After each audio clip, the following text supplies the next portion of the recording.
அச்சத்தில் தான் தற்பொழுது அங்கிருக்கக்கூடிய அந்த சூழ்நிலை இருக்கின்றது. கரூர் மருத்துவமனை முழுவதுமாக தற்பொழுது ஒரு மரண ஓலம் கேட்டபடி இருக்கின்றது. பலி எண்ணிக்கை 30 இருக்கின்றது. இதிலே ஏற்கனவே 10 பெண்கள் உயிரிழந்திருந்தார்கள் என்று குறிப்பிட்டிருந்தோம்.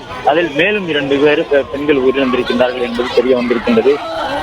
இந்த சூழ்நிலையை தான் ஏற்கனவே முதலமைச்சர் போர்க்கால அடிப்படையிலே நடவடிக்கைகளை மேற்கொள்ளுமாறு சொல்லியிருந்தார்.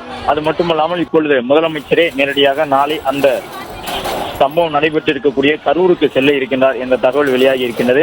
நாளை காலை முதலமைச்சர் மு.க. ஸ்டாலின் கரூர் விரைகின்றார். ஏற்கனவே அமைச்சர்கள், மக்கள் நல்வாழ்வுத்துறை அமைச்சர் உள்ளிட்டவர்கள் எல்லாம் மருத்துவமனை வளாகத்திலே இருக்கின்றார்கள். வரக்கூடிய அனைவருக்கும் முடிந்தளவு உடனுக்குடன் அவர்களை இயல்பு நிலைக்கு கொண்டு வருவதற்கான அந்த அவசர கால சிகிச்சையை வழங்குவதற்குரிய நடவடிக்கைகள் மேற்கொள்ளப்பட்டிருக்கின்றன.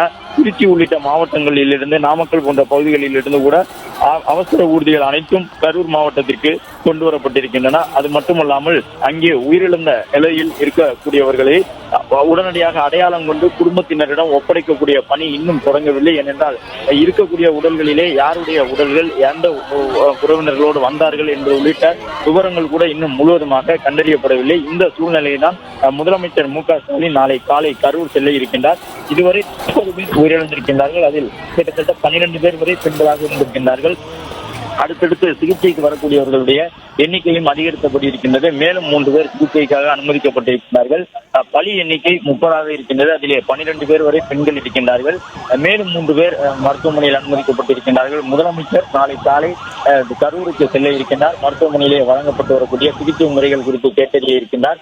எந்த விதமான சட்டம் ஒழுங்கு சார்ந்த அசம்பாவிதங்களும் ஏற்பட்டுவிடக் கூடாது என்பதற்காக உடனடியாக தற்பொழுது அங்கே சட்டம் ஒழுங்கு ஏடிஜிபியினுடைய அறிவுறுத்தல் அடிப்படையிலே ஐஜி, டிஐஜி, எஸ்பி உள்ளிட்டவர்களுக்கு உரிய அறிவுறுத்தல்கள் வழங்கப்பட்டிருக்கின்றன. அதன் அடிப்படையில் தான் தேவையில்லாமல் அந்த பகுதியில் சுற்றிக் கொண்டிருப்பவர்களை உடனடியாக வெளியில் அனுப்புமாறு அறிவுறுத்தி இருக்கின்றார்கள். அதன் அடிப்படையில் தான் மருத்துவமனையில் கூட புதியவர்கள் யாரும் உள்ளே அனுமதிக்கப்படவில்லை. அது ஒரு பக்கம் தங்களுடைய உறவினர்களுக்கு என்ன ஆகிவிட்டது என்று தெரியாமல் அவர்கள் தவிர்க்கக்கூடிய ஒரு சூழ்நிலையை உருவாக்கி இருக்கின்றது.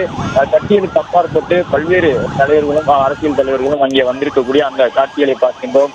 குடும்பத்தினரை இழந்தவர்களுடைய வலி என்பது சொல்லி மாளாது.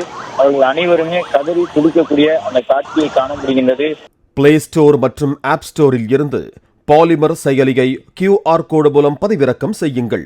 செய்திகளை உடனுக்குடன் பெறுங்கள்.